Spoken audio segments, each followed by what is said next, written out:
It's 1:01 here in Toronto, so let's get started. So good afternoon / good morning, everyone. I'm so excited to be here today, and we're joined, believe it or not, by 400 people from 5 cities from Canada and the US. So this is pretty amazing, and thank you so much for joining. I'm Nama Blonder. I'm an architect and urban planner with Smart Density, and I put this panel and reached out to 5 planners that, believe it or not, said yes, and here we are today. What we all have in common, those 5 cities, is that we are all looking for the right path to increase housing supply in established neighborhoods. I can tell you on a personal note that when I moved to Toronto 7 years ago, that was one of the strongest impressions I had as a newcomer. You can take the subway, walk just a few steps, and the entire neighborhood is single-family houses, just single-family houses. So after the 5 presentations we're about to see, I am so happy and honored that we have Alex Bozikovic, the architecture critic from the Globe and Mail, to moderate the panel discussion that will be followed by a Q&A. So the chat box is open. Feel free to write your nice comments and questions. And with that, I would like to, the presentation will be west to east, north to, well, not really north to south, but you'll see how it goes. Paula Uber from Vancouver, please go ahead. I'm gonna stop sharing my screen. Okay, I'll start off again. As I was saying, I'm Paula Huber, and I'm a senior planner in community planning at the City of Vancouver. It's great to be sharing and learning at this event. So I'm going to start with a look at big decisions that have shaped our city. Since hosting Expo 86, Vancouver has grown into a global city. Beginning in the late 80s, decisions were made to focus most of our growth downtown and on former industrial sites. Gordon Price, former city councillor and Price Tags blogger, has described this series of decisions as the grand bargain. Focusing growth downtown made sense because the downtown has transit and jobs. It was also politically expedient, avoiding more difficult change in low density areas. The grand bargain has resulted in significant change in density in the downtown core and limited change in areas outside of that. Today, we are a city of towers and houses with not much in between. This approach to growth has had positive and negative impacts. It is not meeting all of our goals and objectives. Our city is not working for all of its residents. The red areas on this map show the city core along with adjacent areas where community plans have been approved. The red areas have a mix of land uses, including industrial, commercial, and higher density housing. Land use in the surrounding gray areas is predominantly single family. So part of the premise of the grand bargain was that limited change would happen in low density areas. Change is happening in these neighborhoods, but it's not the change that we want or need. Mountain Math, a Vancouver-based data firm, has produced an interactive map to show the teardown cycle of houses in Vancouver. A third of the city's houses have been replaced with new houses in 30 years. Oh, sorry, you're one slide ahead. Can you just back it up? Yeah. This is a problem because houses are only affordable to the most affluent, about 2.5% of households. 1-for-1 replacement does not align with our stated objectives of affordability, diversity, sustainability, and equity. If houses are going to keep coming down, we need to provide options to replace them with new housing choices that meet our needs and goals. This slide shows that in the 5 years between 2014 and 2018, the majority of residential floor area built in Vancouver, which is the bar in navy, it was single family. There's no raw land in Vancouver, so this is all 1-for-1 replacement. Missing middle accounts for only 14% of the floor area. Our city needs to change to meet the needs of our residents. We need greater housing choice that matches incomes. Missing middle housing is part of the solution. The next few slides are going to show missing middle housing that's allowed today, starting off with what we can do in single family areas. Vancouver has 2 kinds of accessory dwelling units. Both are rental, but not secured. In the late 60s, the advent of the Vancouver Special provided a perfect format for secondary suites. These are slab on grade, inexpensive, and have 2 equal floors. They provide highly livable units. About 10,000 Vancouver Specials were built over 20 years. Suites weren't legal in most areas at this time. They were made legal in 2004. In 2009, to address concerns about neighborhood fit, the building footprint for new houses was reduced, and some floor area now has to be in a basement. About half of houses built today include suites, but those are basement suites and are less livable. Laneway houses were introduced in 2009. Despite early resident concerns, these are now generally accepted. We now have about 4,500 laneway houses, and you can find them in all neighborhoods. And some people combo these and have 3 units on a lot, like the picture on the right with the 3 mailboxes. RS zones also include some multi-unit ownership options. Incentives to encourage the retention of pre-1940s character homes were added to in 2018. And this includes the ability to convert a house to multiple units and build and infill at the lane. We have about 40 projects over 2 years. They're adding housing choice in more neighborhoods, but very little of the original structure is actually retained due to code requirements, including sprinklers and seismic upgrades, and the market demand for like new product. Duplexes were introduced in late 2018, and we've had 125 permits issued in 2 years. They're gaining traction, and this year, 30% of new principal buildings are duplexes. They cost about 65% of a new house in the same neighborhood and can include a secondary suite. The next group of slides covers the types of housing in multiple family zones. Those are the red areas that are shown on the map.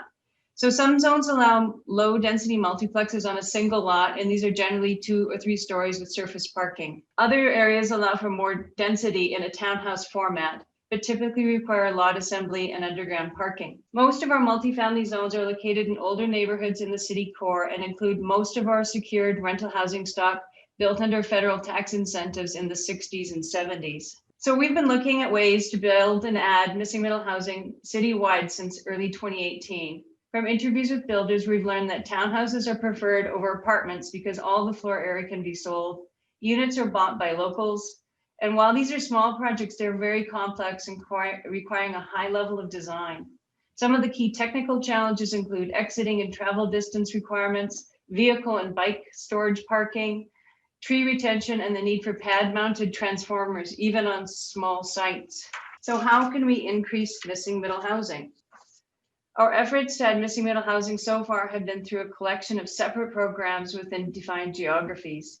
The Vancouver Plan now underway and the recently approved Climate Emergency Action Plan provide a framework for the change that is needed in the whole city to achieve a range of goals and build better, more walkable, and more complete neighborhoods.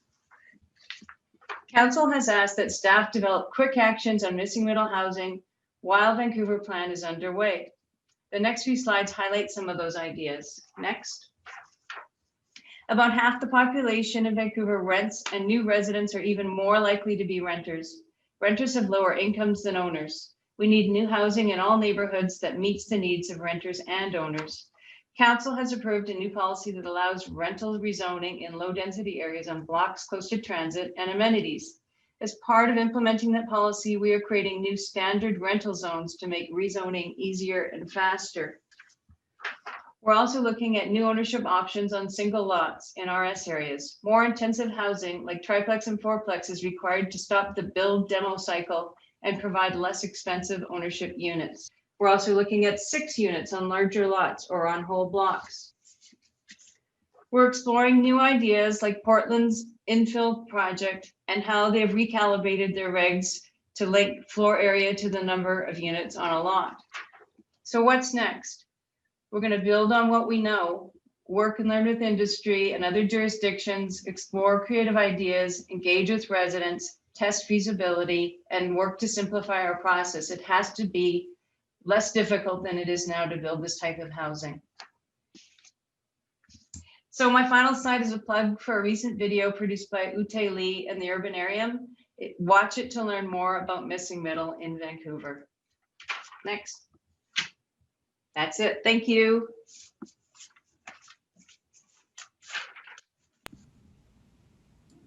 Thank you very much, Paula. And Geoffrey? All right, hello everyone. Seattle. Great.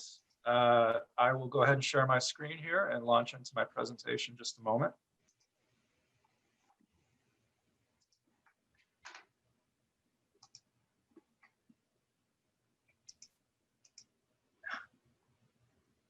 Okay, my name is Jeff Wentlandt. I'm the Land Use Policy Manager in the City of Seattle's Office of Planning and Community Development.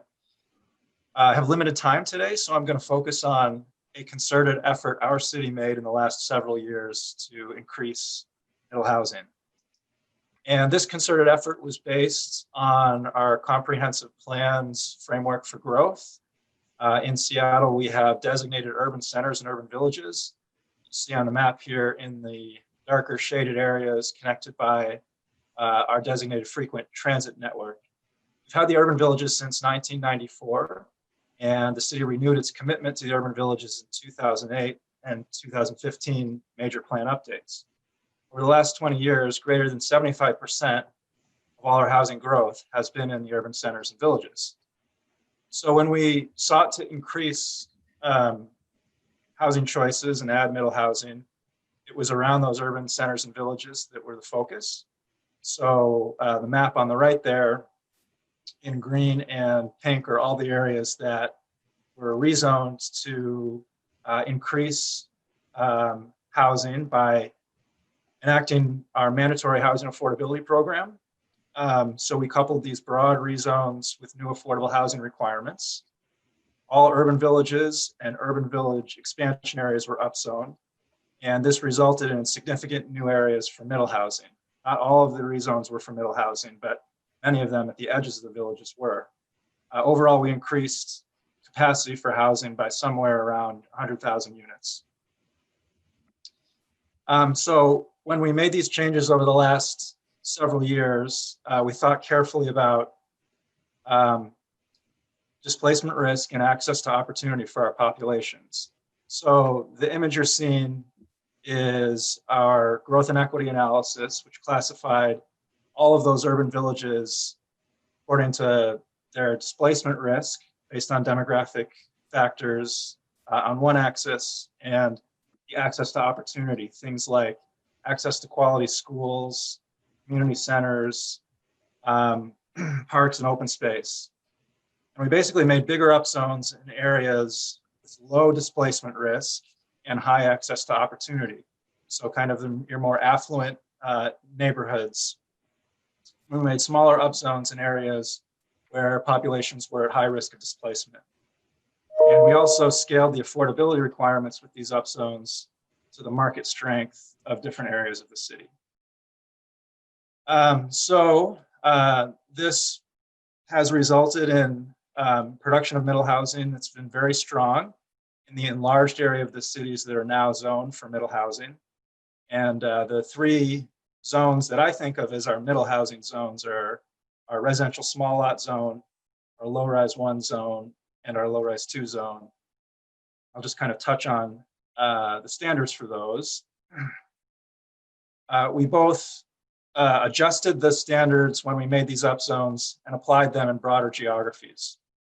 So the residential small lot zone is intended to allow compatible infill development in a single family context. The floor area ratio limit is 0.75. The height limit's the same as a single family zone. You can just, include more units. And so we expanded the geography for where this zone is located by largely at the edge of the urban villages. And oops, I'm having trouble seeing the number here. But for something like 750 additional acres across the city. The low-rise 1 zone is where I think that you really start to think about middle housing. So this is generally a townhouse and row house zone. Similar to Vancouver, the FAR limit is in the 1.3 range. This housing type is very popular and the market's very strong for it in Seattle right now. Really everywhere where we added zoning for this zone, it's being built at a rapid pace. You can see here that this was again added really at the edges of the urban villages. We added about 300 acres of additional land for the low-rise 1 zone.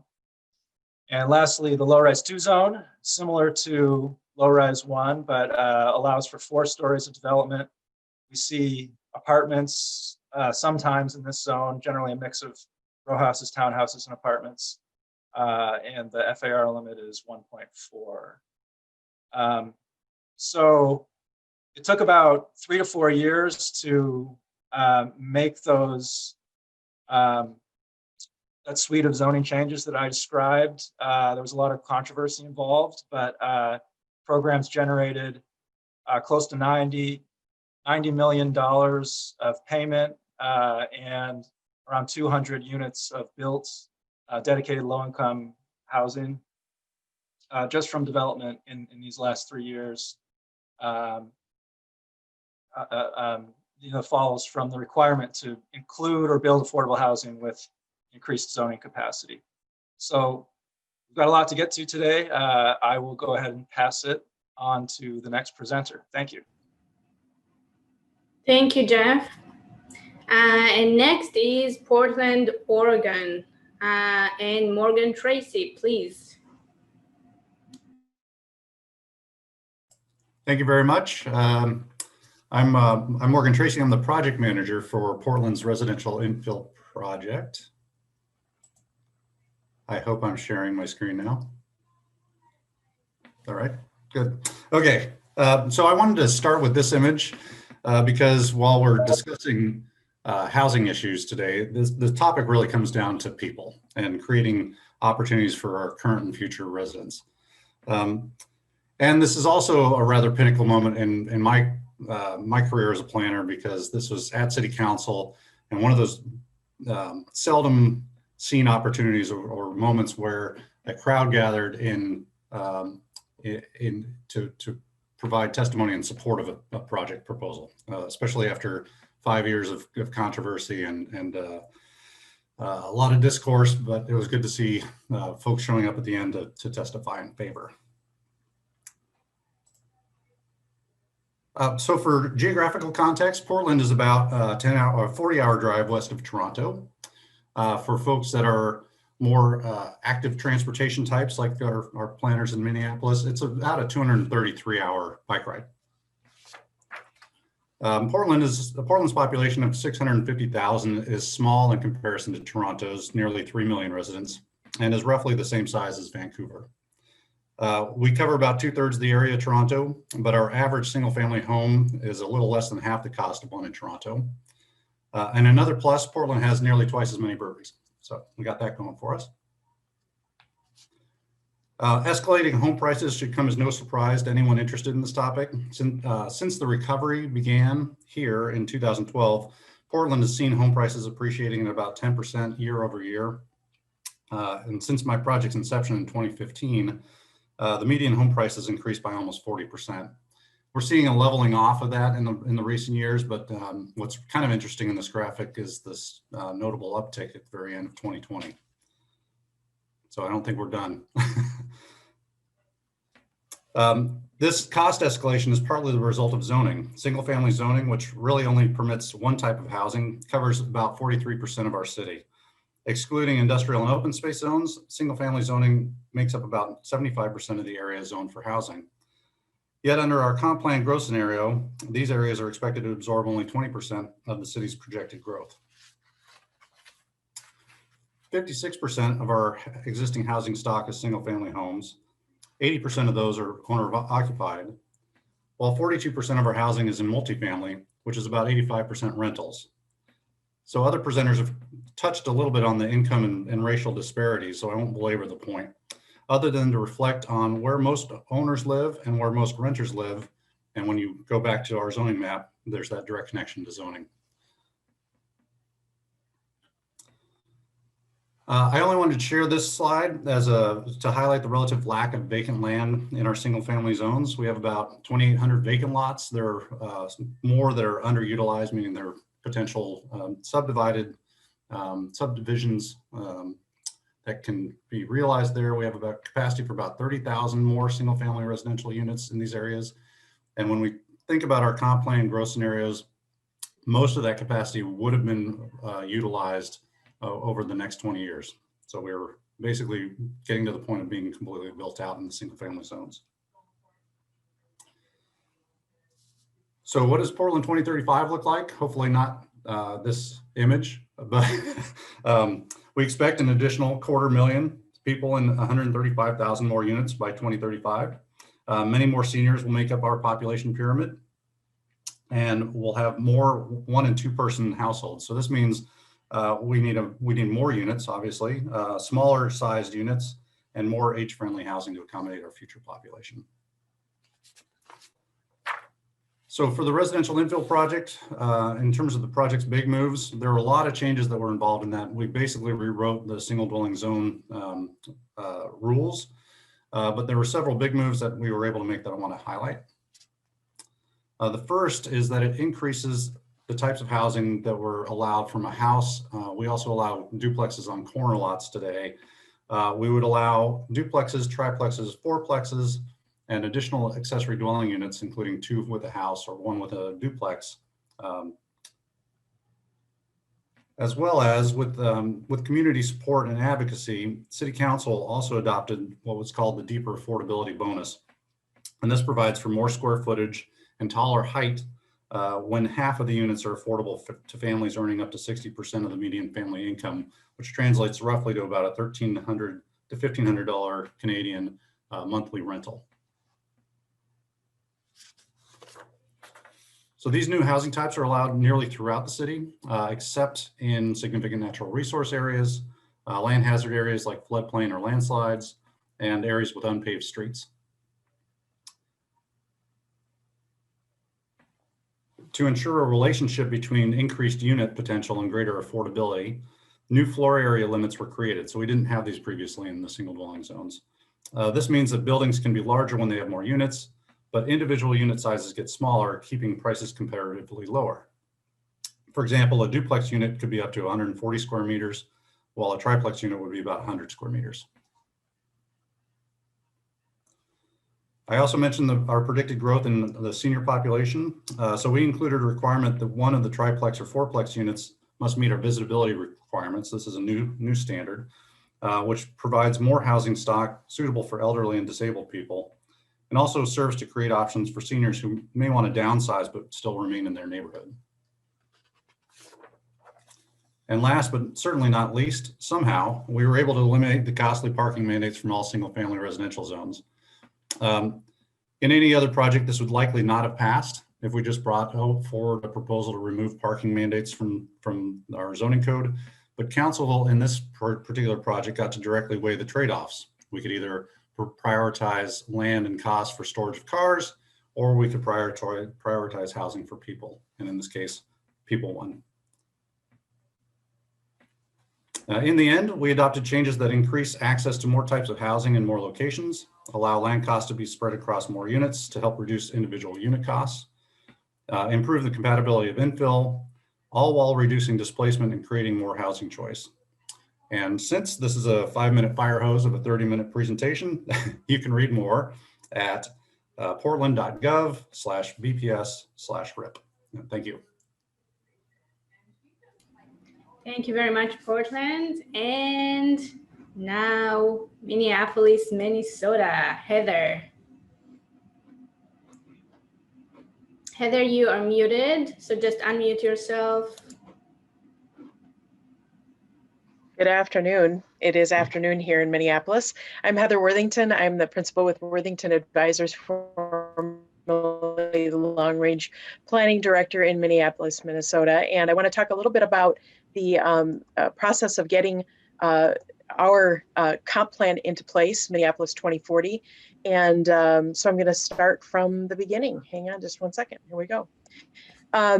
So this is what I'm going to call a guide to adding more missing middle housing in a fully developed city. Minneapolis is a city of about 428,000 residents. It's 56 square miles, so it's relatively small in terms of its land area and relatively dense for a Midwestern city in the United States. Of course, we like to joke that you come for the culture and stay because your car won't start, but I just thought I'd throw that in for a laugh today. It is about in the low 30s Fahrenheit here today, so not a bad day overall. Just to give you a quick context, and I won't read this slide to you, but quick context here, we lost about 10,000 units of naturally occurring affordable housing in Minneapolis between 2000 and 2015, primarily to market rate conversion, because the housing market in the Twin Cities has been very strong for the last decade or so.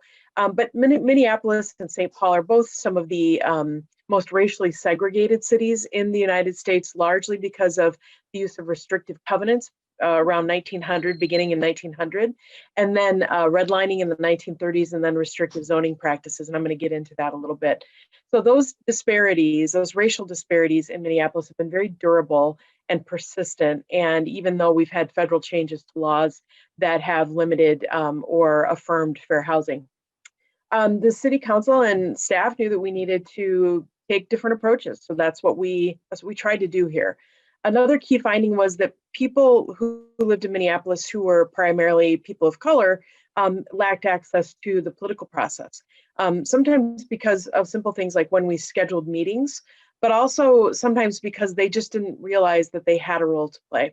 And so one of the things that we wanted to do was give people more access and more agency in our processes. And then I just wanted to mention a shout out to my former team in long range planning. They did this entirely by themselves. They used consultants for the website, and they contracted with social practice artists for community engagement plans. So other than that, it was an in-house effort. We started by having the city council adopt these goals that guided the work over time. And then every time we got a request to kind of stray from this process, we were able to go back and say, these are the goals that you adopted. This is the process that you agreed to. This was very helpful in grounding the work. And I think it's something that made a big difference in terms of getting across the finish line with this project. These were the values that underpinned the entire plan: growth, equity, sustainability, livability, competitiveness, and good government. Wanted to talk a little bit about some of the land uses and some of the demographics that have influenced this piece of policy work. On the left is an early redlining map from 1924. You can see the red and yellow areas, which are considered hazardous, and you could not obtain a federally underwritten loan to purchase a home in these areas. And so that effectively blocked many people of color from acquiring property and building wealth, which is, in America, one of the strongest ways that you build wealth as a family is to acquire property and hold on to it and sell it at a profit later.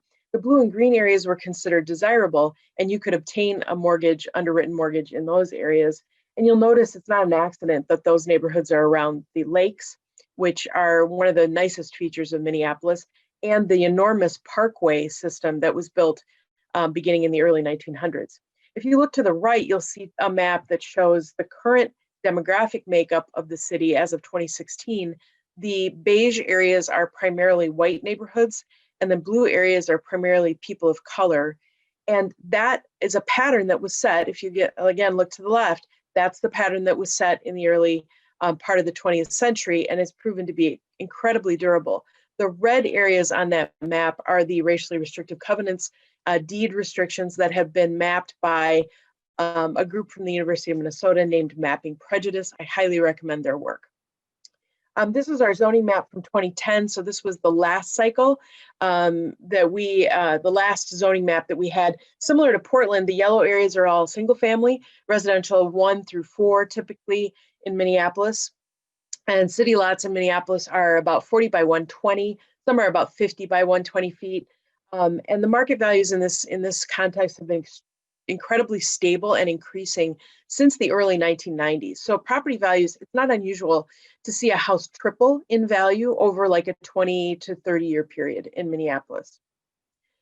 Another key factor in this work was that we noticed that rental housing was becoming completely untouchable for certain people, and particular for certain people of color. And between 2000 and 2014, the number of neighborhoods where the median renter income was high enough to cover rent decreased from just a few in 2000, you can see on that left-hand map, to 0 in 2014. This is a study by the Center for Urban and Regional Affairs at the University of Minnesota. Very good work that they did here, helping us to understand the context of renter affordability and the NOAA conversion problem that we were facing. So we realized that in Minneapolis, housing affordability is a racial equity issue, and part of that solution for reducing those racial disparities is to increase housing supply and choice. And two of the ways we can do that in a substantial way by creating higher, denser buildings like the one on the left, or we can do it incrementally through creating opportunity for more density in single family neighborhoods through things like triplexes. And I just wanted to talk a little bit about some of our approach in terms of the maps that you see on the right, and then the policy direction on the left there. So we wanted to obviously increase the amount of density along public transit routes, especially those that had high frequency, so light rail or high frequency bus service. And then in neighborhood interior areas of the city, which were developed early in the city's history, we wanted to expand on that mix of housing that's already there. Much of that is missing middle housing, so small scale apartment buildings, courtyard apartments, and things like duplexes, triplexes, fourplexes. And then the neighborhoods furthest from downtown, we wanted to diversify those areas that are primarily single family residential on a 40-foot lot. We wanted to allow them to build in some additional density and accessibility for residents who would not necessarily have access to those areas. Quickly, I just want to go through what Brookings Institution said about the plan. They said, you know, the long-term way to reduce housing costs is to really build more housing. Single-family neighborhoods are not built out. There are land resources in those areas, and changing zoning to allow for those things makes sense. They also said build less expensive housing. And in the Twin Cities, we have very much two markets. We have an affordable housing market, and we have a luxury market, and we don't have a lot in between. And so that's one of the things that the Brookings Institution said was trying to build smaller units and more denser units that are owner occupied is a good strategy for expanding missing middle housing and expanding accessibility. And then build that less expensive housing in those really highly desirable neighborhoods, which is again why we expanded the zoning code to allow for up to 3 units for every single family residential lot in the city. So predictability is key. You have to allow multifamily and missing middle housing as of right. It has to be allowed in your zoning code with minimal review, with minimal process. And I think several people before me have mentioned that. And that is challenging to get past. Really quickly, you can go to 2040.com, Minneapolis2040.com. The entire project is there. The comp plan itself is about 1,000 pages. Planners on our team did some wonderful work around built form and zoning. And so you can actually see the built form of neighborhoods overlaid with the zoning or land use categories of those neighborhoods. And one of the things we did was one of our planners, extremely talented artists, did these vignettes at street level that show the various changes in those areas at street level in terms of height and density. So you can see this is the Transit 20 policy. This is high frequency transit routes. You can see what that would look like at grade if you were walking in that area. This is the Interior 2 area, formerly a residential 1 district. And you can see where we've expanded into smaller scale apartment buildings, fourplexes, duplexes. So really quickly to recap, the key points are small incremental changes, up to 3 units per former R1 lot. So that's how we accomplished it in Minneapolis. Flexibility in unit type, you can do an ADU, you can do subdivision of existing structure or addition to that new structure or new construction altogether. Use the increased density to drive more high frequency transit investment. So one of the issues we have is we have regional government like Portland does, and they control our transit process and our program. And so when we go to them and say we need a bus rapid transit route in this area, they say, well, what are you going to do to increase land use density in that area to allow for it? This project, this plan does that. Equitable access through use of city policies and resources for BIPOC populations, and investment in areas that have seen historical disinvestment. Minneapolis has neighborhoods that have not experienced investment in the last 100 years or so. Prioritizing those units and those investments for those areas is really important. But understanding that in those areas, making sure that existing residents are not displaced. So investment without displacement. And then finally, I'll just say that I think this is really not about a lack of resources for our cities, which are extremely resource rich, both in terms of capital and human resources, but it's rather a conversation about prioritization. And that's the end of my presentation. Thank you. Thank you very much, Heather. And Toronto, the host, Graig. Hey everybody, I'm just going to share my screen here. Thanks again for having me today. It's been great to hear all the other presenters talking about what they're doing. I see a lot of overlap in, not only the problems that we're all trying to solve, but some of the solutions we're coming up with. And like I was saying before this started, it'd be great to chat with everybody afterward. So I'm going to talk a little bit about expanding housing options in neighborhoods in the city of Toronto. But first, here's the 10,000 foot view of the city, or the 3,408 meter view if you're up here in Canada. Toronto is home to almost 3 million people now. It's been growing at an incredible pace for several years now. Between 2015 and the start of this year, the city has constructed more than 91,000 new residential units. Over that time, Statistics Canada estimates that Toronto's population has grown by almost 168,000 persons, or 1/4 of a Portland. The majority of Toronto's growth is occurring both commercial and residential in the downtown core. You can see it here, also along the waterfront of Lake Ontario. But we're not really here to talk about what has been built so much as what hasn't been built, namely low-rise residential housing. 81% of the new units that were constructed over that period of time I just mentioned were in the form of condominium apartments, mostly high-rise. So what isn't getting built at nearly the same rate are low-rise multi-unit houses in a variety of forms. And not because there's no demand there very much is. One of the frustrating factors in creating this housing is the city's regulatory framework that limits where these houses can be built today. So that's what we're looking to work with and find some resolutions to. So when we talk about missing middle housing in Toronto, we're generally talking about a range of duplexes, triplexes, other multiplexes, walk-up apartments, hybrid townhouse forms, and also secondary suites, laneway suites, accessory dwelling units. Not really detached houses, and not mid-rise buildings or tall buildings, the latter of which we have a lot of in the development pipeline, and there's no shortage of applications for those at the moment.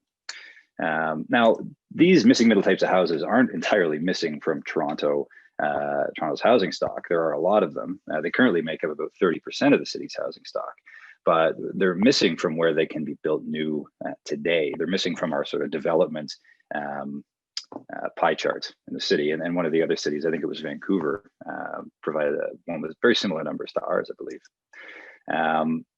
There was an article in the Star over the weekend, not the paper that Alex writes for, but there was an article in the Star over the weekend in which Jay Pitter, an urbanist, talked about the politicized systems, sometimes antiquated bylaws or approaches and rigid hierarchies that challenge the ability of planners to keep up with how cities are changing. And I think Toronto's experience with low-rise neighborhood policy is as good an example of this as anything. Only recently, from my point of view anyway, has the conversation about neighborhood policy and accommodating more housing types within neighborhoods become more open to change. In recent years, the city approved zoning to allow a second unit, commonly in the form of a basement apartment, in every residential zone in the city, as well as allowing laneway suites on all 47,000 or so properties that are on a public lane. Earlier this year, council endorsed a work plan to study how to add even more housing options to the city's neighborhoods through multiplexing, upzoning of our main streets, allowing garden suites, identifying and removing cost, process, and regulatory barriers to the creation of missing middle housing, and other things as well. And that initiative is called Expanding Housing Options in Neighborhoods. So this is a map of the city of Toronto. This is the whole city. This is the land use map found in Toronto's official plan. And we're looking at the neighborhoods, which are identified here in yellow. These are the your low rise up to 4-story residential areas. They provided an incredible opportunity for new forms of housing in the city. Right now they make up about 35% of the buildable area in the city. And according to the census, which was done back in 2016, the most recent one, roughly 1.4 million residents, just over half the population at the time, live in these areas. I think by the next census, we'll probably have more people living outside the neighborhoods than within it. But who knows? We'll have to wait until 2021. Toronto's official plan directs growth to areas that are best served by transit and existing infrastructure. So generally away from the neighborhoods. Areas such as mixed use areas shown in red there. You've got the downtown toward the south there by the waterfront. And you've got mixed use areas along our higher order streets. That's where the majority of our growth happens. In the neighborhood area, lower scale buildings, detached houses, semis, duplexes, triplexes, townhouses are all generally permitted. Though development in neighborhoods is subject to specific policies that ensure that new development respects and reinforces the existing physical character of the area in which that development is proposed. So Toronto's neighborhoods are, I mean, it's an extensive area. It's got considerable variation in the organization, layout, building forms, demographics, social characteristics, local histories, and it's got significant opportunity, but still lots of complexity. Let's take a look at where recent residential development has happened. Now, it's happened more or less where the official plan has intended it to happen. I mean, I noted that 81% of what was built in the last 5 years has been of a condominium apartment form, and that's mostly happened along our major streets and in our centers and close to transit. 37% of Toronto residents take transit to work. That's the highest modal split in Canada, and that didn't happen by accident. That was, deliberately planned to be that way. Now, the map shows the general location of growth, and the city's over the period of time, at that 5-year period that I mentioned earlier, the city's stock of multi-unit buildings with 5 or more stories has increased 30% compared to a 14% increase in the overall housing stock and just a 3% increase for the low-rise housing stock. That's singles, semis, row houses, duplexes, and so on. That's a very small percentage of the overall growth that we're experiencing. It's one of the challenges that the housing options, expanding housing options in neighborhoods hopes to challenge. Okay, sorry. So the way the city's land use planning framework is set up, the official plan is a broad set of policies that govern land use and where and when things can happen in the city. And then the zoning bylaw implements the official plan. So you can't talk about missing middle without talking about zoning in the neighborhoods. Generally speaking, the residential zoning is more permissive in the pre-war city. The area closer to the downtown, you can see it in that brownish gold color. But a large part of the city that's shown in yellow, is zoned only to permit detached houses. That's particularly in the post-war parts of the city of Toronto. Now, the chart on the side shows the unit types permitted in each of these corresponding zones. Now, about 70% of these lands that are zoned for low-rise residential uses have permissions that only allow for detached houses, leaving many neighborhoods with very limited housing options. Now, recently, secondary suites, such as basement apartments, are another as-of-right option to provide residential units, and in some cases, laneway suites as well, though most of the post-war areas of the city don't have laneways on which you can build these suites. Now, to compare a really quick consideration of the zoning permissions with our building permit data over a period of about 7 years or so, you'll see that 2 types of building permits that were issued for new development in neighborhoods. The reddish color represents renovations of or rebuilds of existing units. So that's replacement of an existing unit, similar to the map that Vancouver showed us earlier. In the blue, you can see the addition of new units. So rebuilding of sites that involved intensification. Now, that is clear, and probably won't come as a surprise to the people on this panel, that the more permissive zones experience more intensification. 70% of the permits in more permissive zones included intensification. Staff at the city have also investigated density performance of different zones. Citywide, the more permissive zones had higher net population densities. Our more permissive ones, the R and the RT zone, are about 3 times as dense as the zone that only allows for detached dwellings. And those zones that are more dense are approaching transit supportive density, with other zones such as the multiple residential zone being somewhat more dense than the residential detached. Now, there's clear patterns here, but it's also complicated, and there's further analysis to be done on this, which is why we started this broad expanding housing options initiative in part. The one thing I'm reasonably comfortable suggesting is that changing the city's zoning to the most permissive category that we have, which is sometimes suggested as a fix, won't really solve the problem in its entirety of adding more infill housing options into neighborhoods. So what we're doing is looking at a range of different initiatives targeting different missing middle housing types simultaneously via this expanding housing options in neighborhoods work program. Through this work, we're currently looking at introducing permissions for garden suites to the city, expanding on the laneway suite permissions already in place. There's actually a report on this on an upcoming Planning and Housing Committee meeting in December. There's tremendous opportunity for housing here, especially in the large post-war suburbs where you have larger lots. While the total number of low-rise residential properties that exist next to public lanes is around 47,000, there are over 400,000 low-rise residential properties in the city that present a potential opportunity for creating these garden suites or accessory dwelling units. We're also looking at making it easier to build duplexes, triplexes, and other multiplexes, in the general scale of what's allowed in neighborhoods now. Responding to questions of, why is it so much easier to build a giant single family home than it is to build a fourplex in more or less the same volume of space? We're looking at our neighborhood main streets across the city as opportunities to carry more missing middle housing. With that comes the question of displacements, which is something that I believe my friend in Minneapolis raised. In all of this work, we're also looking at a pilot program to pilot missing middle housing in the Beaches East York area of the city. Now, all this work is underway now with considerable staff resourcing, and there are further items on a work program that are going to build on and inform this neighborhood change. So, there's a lot of challenges in doing this work. I mean, consultation is one. Consulting with people who are underrepresented in the way that the city normally consults on planning matters is a challenge that we're, that we're presented with this work. How do we talk to people who want to live in neighborhoods but do not yet? We have to acknowledge the variety of systemic biases that have informed neighborhood planning and shaped many of the city's neighborhoods today. We have to identify financial process barriers, policy barriers to creating these forms of housing across the city in the long term.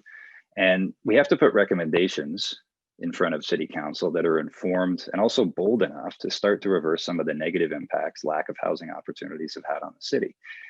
A central question for me is how can we adjust the city's growth strategy to accommodate more housing options in neighborhoods, and in doing so, improve the equity, affordability, the environment, and the local quality of life. These intangible things are, to me, just as much a factor of neighborhood character as the physical form of the buildings themselves. Anyway, thank you very much. Thank you, Graig. Hey, everybody. I am Alex Bozikovic. I am the architecture critic with the Globe and Mail here in Toronto. And also, I'm a journalist who's been closely interested in these issues for a few years now. I contributed to a book called House Divided, which is an anthology of perspectives about the history of land use planning effectively in Toronto and what sort of impact the missing middle might have on this city. So I spent a couple of years looking elsewhere at what has been happening in other cities, certainly in Vancouver, but also in Portland and in Minneapolis. So thank you all for your presentations. I found them all really interesting. I learned a lot, particularly from Jeff's and Morgan's, because I knew much less about what's happening in Seattle and a little bit about Portland. But before we get into the questions, I just want to summarize a couple of the things that I heard from you all. So from Graig, most recently, we heard that these big areas of house neighborhoods in Toronto present a huge opportunity for the city, but are also going to require some changes to consultation and a different approach in order to build on that opportunity. From Paula, we heard that the city of Vancouver figured out that the change that was happening in its house neighborhoods, which had been spared from change, was not the change that the city wanted and not the change that the city needed. And so has really taken an effort to, sorry, hold on one second. Sorry about that. Vancouver had been seeing change that was not the change that the city wanted or needed, and so decided to change tack. From Jeff, we learned about how your city has been, how Seattle has been measuring displacement or the potential for displacement and the access to opportunity in different. And from Morgan, we heard something that makes a lot of sense to me and was sort of echoed by Heather as well, that zoning has something to do with the cost escalation, the rise in the price of housing in the city. And Heather also talked about something that Minneapolis has looked at in depth, which is the connection between zoning policy historically and racial segregation, as well as economic segregation. So again, fantastic presentations. I think really informative for people in any city. So let me ask a general question to begin. We've seen some real progress led, I think, by Vancouver and Portland over the last decade. So for those who are watching in other places, maybe I could put it to the folks from those cities. What made it possible? What was the thing that made it possible for you to pursue these changes perhaps in Portland or Vancouver first? What allowed this box to be opened? I'll just jumping in there. In Portland, it was an interesting evolution of events, and it started with the project really began with this concern of teardowns happening in neighborhoods that hadn't experienced change before. So these are neighborhoods that are have a little more political capital, a little more access to City Hall, and they were the ones generally that grew the interest in developing a project to address infill. Simultaneously, we were starting to see the announcement of our housing crisis, housing affordability challenges, and it was the convergence of those two things that really gave the project its liftoff. So we had support from City Council because they were hearing from their constituents that there was a concern that needed to be addressed, and we were able to bring in other voices because we were also having this conversation about prioritizing our resources equitably, like where is the need, and really beginning with a project to further protect single family zones from change didn't seem like the #1 priority. And so able to bring in the other voices about addressing housing affordability and housing choice really gave that stool a second leg. And then, third leg came along with other advancements in the project later on down the road. But it was basically those two forces coming together. Makes sense. Paula, what about you?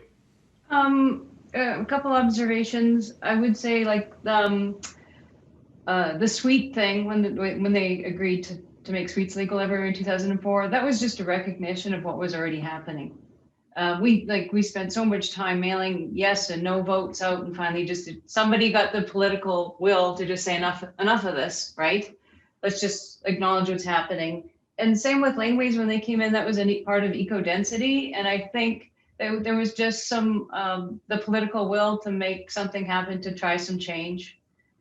Same with the duplexes. That was our last council's sort of parting move, frustration over not being able to get anywhere and just deciding we're just going to do this, right? So a combination of that. And I would say that I don't want to make it seem like we haven't had any change, because we've done these things called community plans and defined geographies. They take a whole lot of time and work, and there's been support generally for the changes happen in those defined geographies because they've involved 2 or 3 years of intense conversation with the community. So those are the two ways that we've been making most of the change. Good, thank you. You mentioned defined geographies, and this came up during Jeff's presentation as well. It's quite common in North American land use planning to use some version of that villages model or a hub and spoke model. So basically new growth, if it is allowed to extend out through a city, it has to happen in very particular places or corridors. I'll open this up to anyone. Do you think that model has to change? Is it either desirable or possible to push beyond that and start thinking about how growth might spread more generally through cities rather than trying to contain it and concentrate it in a few places?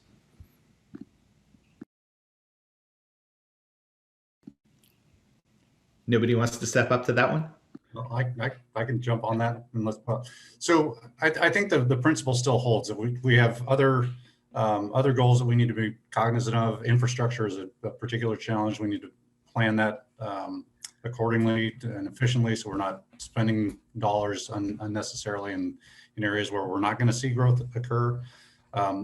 Even in our comp plan, even though we've expanded the types of housing that can occur throughout most of the city, we still anticipate the bulk of the supply of housing to happen in concentrated corridors and commercial nodes. And that's supportive of transit and supportive of other needs as well. But I think having the ability to really diversify the type of housing stock and the locations where people can find housing is important throughout the city. So it's a both and kind of thing. All right. I would jump in too on the geography piece and say, that's why we're doing a Vancouver plan, because we've got this history of piecemeal planning, which has caused some really inflationary land value issues. You see like Canby plan, the Canby corridor plan built along the new transit to the airport, like the whole plan being built out in a very short period of time instead of the 20 or 30 years that it was intended, because that's the only place where the growth can happen. So I think there's lots of good reasons to look holistically at the city and just roll out change that's more equitable. Thank you. It was interesting to hear you say that in such frank terms, because I know that there are strongly held views in each of these cities about what change should look like and what kind of impact it is going to have. But I think one basic point that you just made, Paula, should not be in question, even though it is. And that is that cities facing high rates of growth will see concentrated growth in a few places, including Vancouver and including Toronto, because there's nowhere else to build. You know, when you have a city that is as expensive as Toronto is now, which is facing pressures similar to really the San Francisco Bay Area and not other places, you have situations where, you know, a 12-story office building becomes a development site, a 15-story office building becomes a development site, because it makes economic sense to tear down 100,000 square feet to build a new apartment building. So it's interesting that I think everyone agrees on that sort of basic underlying theme here, which is not always the case in local politics. So that's interesting to hear. But to stay on economics for a second. What have each of you done? And I know that land economics, as all of you know, are a big part of this. I think Graig was the one who said that just changing zoning to loosen it up is not going to be enough to provide more of this particular kind of housing. You need to think about how the numbers work. So can any of you give examples of specific policy changes you have made to make missing middle housing make financial sense? Yeah, I can jump in. I think that eliminating parking minimums, which several of us have done, I think is really important, because that is a cost. In Minneapolis, it's about $50,000 a space to add structured parking to a project. So it can be the difference between a project penciling and not penciling. I think the other thing that we've talked about in Minneapolis quite a bit, and we've initiated through the comp plan process, is additional monies for enabling the construction of affordability in the city. And that is not just about very, very low income housing. That's about this sort of middle income housing, which is very difficult to build on single family lots. And so, but there's a strong demand for it. So I think we have to look at that, the layers of the market impact in this conversation, in addition to the flexibility of zoning and other factors like parking. Right. Just to speak to that a little, there was a study came out from a group from a local think tank here in Toronto, the Urban Land Institute. Greg, you'll be familiar with this, that looked at a pro forma for a missing middle building of, I think, 20 or 30 units. And they determined that eliminating parking would effectively reduce the potential rents by 25%.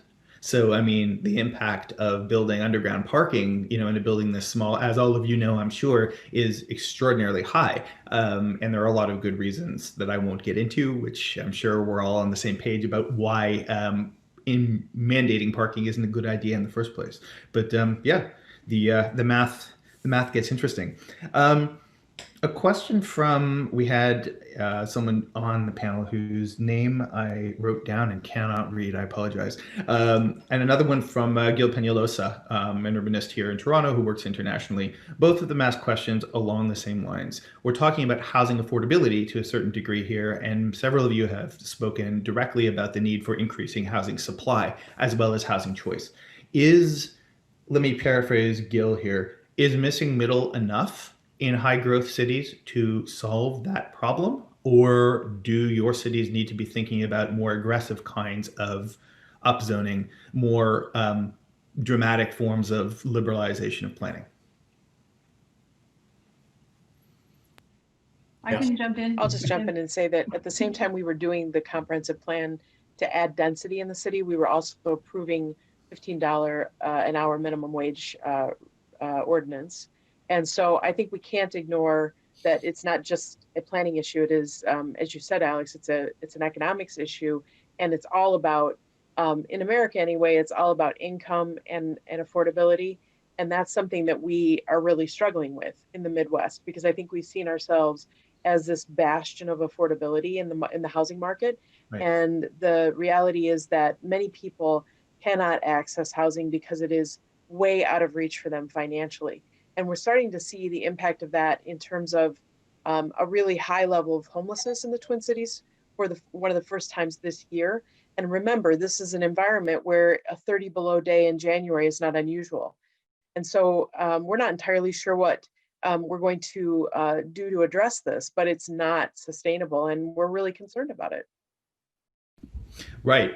So you're trying to address both the, I think you mentioned this specifically in your presentation, that you're trying to increase the range of housing that exists in different places, as well as dealing with affordability at the same time.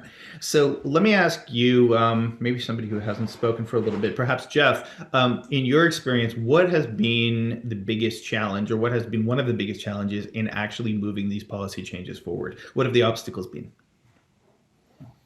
Well, sure, it's not a surprise that homeowners in low density areas where we were making zoning changes opposed the policies and challenged us on the environmental review and everything else. And, we had to move through those appeals before anything was finalized. So, but, the reality of that is just how people are experiencing those changes. So like in a more sort of positive framing, like I think that we spent a lot of effort trying to talk about the benefits of more walkable, complete neighborhoods. And, that's the best way to address, NIMBY sort of concerns in our experiences, to try to frame it in terms of the benefits of a great walkable neighborhood that, maybe your grandkids can live into, that kind of stuff. Right. So that just proves very politically challenging, though, just about everywhere. And I find it interesting as someone who's become, engaged with these issues fairly recently, as I, as an outsider, not trained as a planner or as an architect, started to unpack this. It became clear to me that this sort of change, in many cases, seems to be more or less a win-win-win-win. The one real clear negative impact can be displacement of lower income people, but in terms of creating a lower carbon city, a more economically mixed city, a more walkable city with all of the quality of life benefits that come with that, tax incidents, by pretty much every measure of municipal policy, intensifying existing low density neighborhoods seems to be a good idea. Perhaps this is a really dumb question, but why has this been so difficult? And perhaps a better question: how do we solve the problem that Jeff just brought up? What is the sort of political case or the rhetorical case that allows this kind of change to move forward? Suggestions? Can I jump in here? I think we found when we were doing the laneway housing work that a number of narratives started to emerge about extended family structures living in a laneway suite in the main house, about aging parents moving into a suite in the backyard and either renting out the house or having their kids live there, providing for reliable babysitting in the backyard, that kind of thing. And I think there are all a bunch of really compelling examples of how you tie this additional housing options to actual family structures. And I think that proved to be fairly compelling to a number of councillors who might have been reluctant to support intensification in neighborhoods previously. And we heard that a lot from people we consulted with. Right. So it's a question of understanding, even for homeowners, even people who have a significant amount of privilege, are starting to understand that these changes will actually benefit them and even be necessary for them and their families to continue to live where they live. Perhaps, Paula, do you want to speak to that a little bit? Because I know this has been a very live issue in Vancouver politics for a while. How does that play out? How has that issue evolved over the last, let's say, 20 years? Yeah, I think it is true. That's not me. I don't know who that cat is. I think it is true that you do need to sort of unpack this and personalize it. It's like, let's look at you and your friends and your neighbors and what housing issues are they faced with? Like sometimes we go out, we have meetings with the public, and the people that we talk to are surprised to learn that staff at the city are renters. Like, you're a renter? Like, and they're quite surprised and say, did you know that half the city and growing is a renter? So I think we just really need to put faces to the challenge, because otherwise it seems like we're just talking about buildings. We're not talking about buildings, we're talking about people's lives and making the lives of all people in the city better. And I think that would be my number one tactic, I think, as we go forward, for sure. Who else? Well, could I add one thing to this topic too, which is it's also complex in our experience in Seattle, dealing with racial minorities and neighborhoods that have lower access to opportunity and high displacement risk. So, there's an interesting conversation about making zoning changes to increase supply in those neighborhoods, just intensifying displacement pressures that folks are already feeling. So that was part of our approach to limit changes where there are vulnerable populations, and work on lots of other ways we can try to stabilize historically Black neighborhoods and neighborhoods that are ethnically enclaves or diverse. So you have to be really careful about what you're doing with the land use rules, particularly in places like that. Right. We had a question from the audience, which, is really geared to the American planners, I think, because this issue plays out more, this issue is more relevant in American local context. It has to do with environmental regulation. Basically, how do you push back against some owners who say, all this new development is bad for the environment, and protecting our neighborhood as it is the good thing to do as an environmentalist? How do you counter that?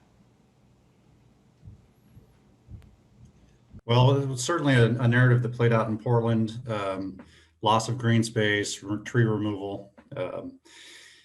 It's one of those challenging questions, because as much as we tried with diagrams and illustrations and data to show what we're allowing was no more impactful on the lot than what's allowed with a single house, and the fact that we were by allowing for more housing units to be created with each redevelopment action, we're actually lowering the amount of redevelopment that was occurring in a neighborhood. All of that just went, right over their heads.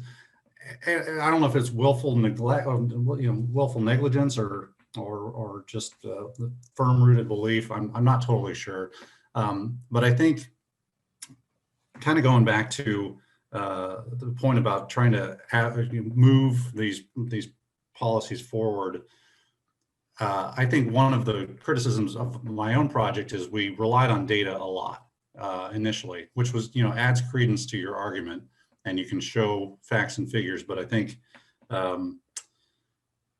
it's really the storytelling that's compelling, and bringing the people that are relevant to the topic. When we're talking about racial minorities, ethnic enclaves, renters, having those people participate in the conversation really helps to put the mark back on what the topic is really about. So you can talk about environmental issues, and we have regulations that address those impacts. We can put that on the shelf. We already have ways to address that, but really this topic is about these folks here and creating opportunities for them. So you kind of need to keep redirecting the conversation back to the values that your project is trying to address.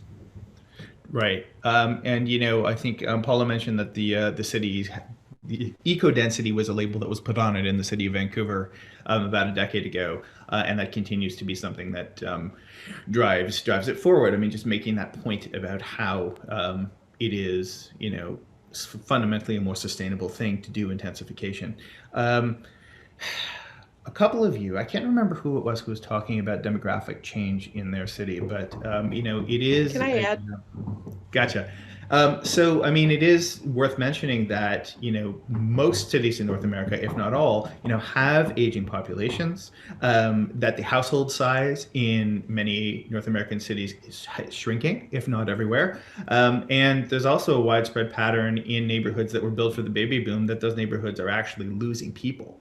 That's true in Toronto in a vast area, surprisingly large area. It's true in Vancouver. I assume it's true to some degree more or less everywhere. So, I mean, these are sort of fundamental, let's say secular changes to how cities work, which I don't think are very well understood. Are you trying to account for those things as you make planning policies? Do they help you tell the story and help you sort of make the case for what you're doing? Anyone?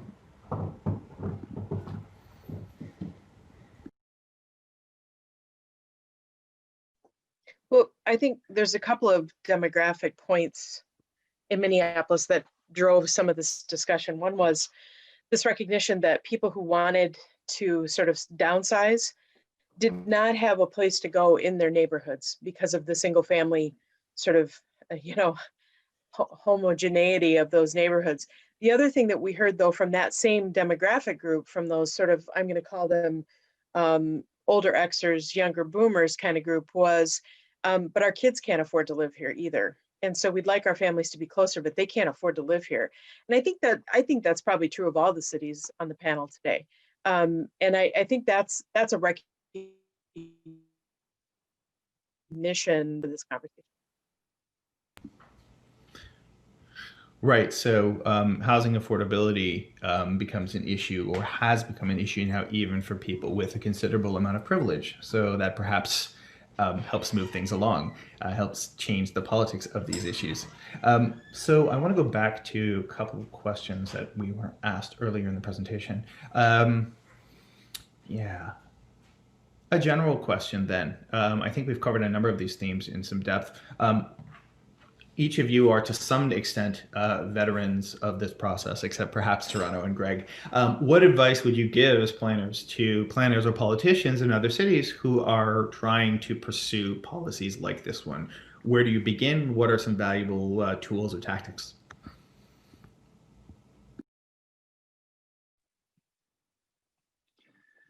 Well, maybe I'll start, even though I'm I guess the one with the least experience here on the panel. But the way that we're starting out, or the way that we've been looking at the missing middle housing, is to look at what are the challenges in creating this housing. What are the things that, where can we get out of the way, and where can we provide a supportive regulatory and financial environment for people to build this type of housing? That includes talking with residents, includes talking with the industry, and consultation is key with that. I think it also, requires a real deep dive into, your zoning bylaws and your policies to look at what things you might want to change, and then you go out and you consult on them, and you figure out what the outcome is going to be. We talked about it a bit, whether it's from an environmental perspective or aging demographic perspective. I think building a compelling narrative around why you're making the changes you are, not just change for the sake of physical change, but change to accommodate neighborhoods that have remained physically very stable over time, but have changed socioeconomically considerably over that same period. How do we respond to that? Anyway, those are the questions to ask at the outset, in my view. Good. Well, thanks. I think that's a great point to end on. The idea that change in neighborhoods can look like a lot of different things, and even neighborhoods whose physical character appears to be staying the same, or perhaps changing in undesirable ways, can have other stuff going on. And perhaps that we should be thinking about the change in terms of people, in terms of what's happening with people and to people in these neighborhoods, rather than thinking only or primarily about buildings. So I think we're getting close to our time, so perhaps we'll wrap up here. Thank you to Smart Density, and thank you all of you for joining in this, what's been a really interesting conversation. Thank you so much, everyone. That was absolutely fantastic. My phone, I had to put it on silent because I've been getting so many messages, mostly from my friends, probably because they have my numbers, how amazing this is. So I want to personally thanking you for, when I reached out, you said yes. I don't take it for granted. I think that was fantastic, and I'm sure you will carry that discussion, beyond, and that was a very important discussion to have, nevertheless. So thank you for all the audience, the hundreds of you that were with you for over an hour. Thank you, and have a great afternoon. Thank you. Have a good day. Thanks, everybody.